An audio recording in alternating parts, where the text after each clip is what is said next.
আজ যেহেতু আমাদের এখানে ভোট, তাই অনেক সকাল সকাল ঘুম থেকে উঠেই কিচেনের কাজ অনেকটা আগিয়ে নিয়েছি। এখন রেডি হয়ে নিলাম, ভোটটা একেবারে দিয়ে এসে তারপরে রান্না বসাবো। তোমাদের দাদাভাই এখন মাকে নিয়ে ভোট দেওয়াতে গেছে, আর সেখান থেকেই আমাকে ফোন করে বলল এখন নাকি ভীষণ ভিড়, তাই জন্য আমরা পরে যাব ঠিক করলাম।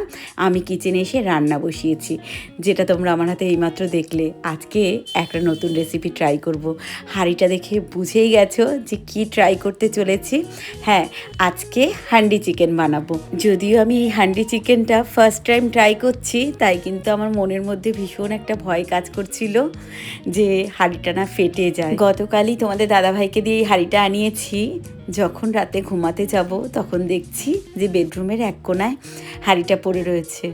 আমি তো আবার খাট থেকে নেমে ভাবলাম যদি জল দিয়ে না ভেজাই তাহলে হাঁড়িটা ফেটে যাওয়ার আরও চান্সেস বেশি হয়ে যাবে। তাই আবার একটা বালতির মধ্যে জল ভরে হাঁড়িটা সারা রাত ভিজিয়ে রেখেছিলাম। আজকে সকালে রান্না করার সময় ভালো মতো মেজে ধুয়ে পরিষ্কার করে নিয়েছি, যেন একটুও বালি বালি ভাব না থাকে। আজকে ভোট স্পেশাল মেনু বলতে এটাই বলতে পারো যে হান্ডি চিকেন, আর তার সাথে একটু কলমি শাক ভাজা করেছি, কাঁকরোল ভাজা আর আমের চাটনি। একদম পরিষ্কার খাবার দাবার। সকাল সকাল রেডি হয়েও তো আমি সকালে ভোট দিতে যেতে পারলাম না। যাই হোক, মা একটু ঠান্ডায় ঠান্ডায় ভোটটা দিয়ে এসছে। মানে মা যখন ভোটটা দিতে গেছিলো বেশ চাওয়া ছিল। ভালো হয়েছে, আমরা কোনো ব্যাপার না, আমরা দেরি করে দুপুরে গেলেও কোনো ব্যাপার না। যাই হোক, প্রথমে সবটা রান্না করে নিয়েছি। ওই হান্ডি চিকেনটা এখন নমস্কার করে ঠাকুরকে বসালাম। এই জাস্ট প্রায় 2 ঘন্টা আগে চিকেনটা ম্যারিনেট করে নিয়েছিলাম। তোমাদের সাথে চলো এই হান্ডি চিকেনটা আমি কীরকমভাবে বানালাম সেই রেসিপিটা একবার শেয়ার করি। প্রথমে চিকেনটা ভালো মতো পরিষ্কার করে জল ঝরিয়ে নিয়েছি। এরপর এর মধ্যে একে একে নুন, হলুদ, কাশ্মীরি লঙ্কার গুঁড়ো, টক দই, জিরে গুঁড়ো আর ধনে গুঁড়ো এটা দিয়ে ভালো মতো মাখিয়ে রেখেছিলাম 2 ঘন্টা মতো। ও দেখো, যেটা মেন জিনিস সর্ষের তেল, সেটার কথাই তোমাদের বলতে ভুলে গেছি। সর্ষের তেলও দিয়েছি কিন্তু একদম পরিমাণ মতো। আবার পরিমাণের থেকে একটু বেশিও যদি দিয়ে দাও তাতেও ক্ষতি নেই, কারণ হান্ডি চিকেন তো আর রোজ রোজ খাবো না। এক এক দিন এরকম একটু ভুলভাল খাওয়া যেতেই পারে, তাই না? এবার হাঁড়িটা ভালো মতো গরম করে সর্ষের তেল ভালো করে একদম গরম করে নিয়েছি।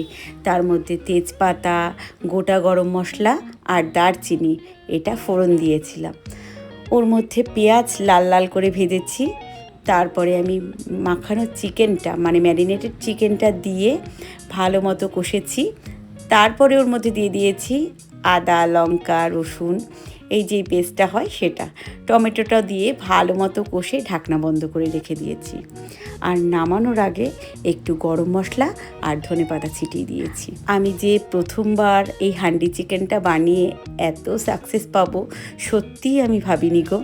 আর দারুণ টেস্টি হয়েছিল। গ্যাস বন্ধ করে চিকেনটা নামানোর সাথে সাথেই যথারীতি প্রত্যেক দিনের মতোই 2 ছেলে পাশাপাশি এসে দাঁড়িয়ে গেছে টেস্ট করবে বলে। আর তোমাদের দাদা ভাইয়ের এখন একটাই কাজ, পাশে বসে 2 ছেলেকে খালি সমানে জিজ্ঞেস করে চলেছে কেমন হয়েছে বল, ভালো হয়েছে না, এই করে চলেছে। আর আমাকে রান্না করার সময় যা ডায়লগ দিয়েছে, আমি তো কতবার বলেছি তুমিই রান্না করো না এসে। যাই হোক, তারপরে ভোট দিতে চলে গেছিলাম। তারপরে মণিমার বাড়ি যেহেতু একদম পাশে, সেখানে আমার যা, ভাসুর, দেওররা সবাই গেছিলো। ওখানে অনেক আম গাছ, কাঁঠাল গাছ এসব আছে। একটা লেবুও ছিঁড়ে দিল আমার ভাসুর। আর সবার সাথে গল্প টল্প করে ভোট ঠোট দিয়ে ঘুরে ফিরে এখন সোজা বাড়ি।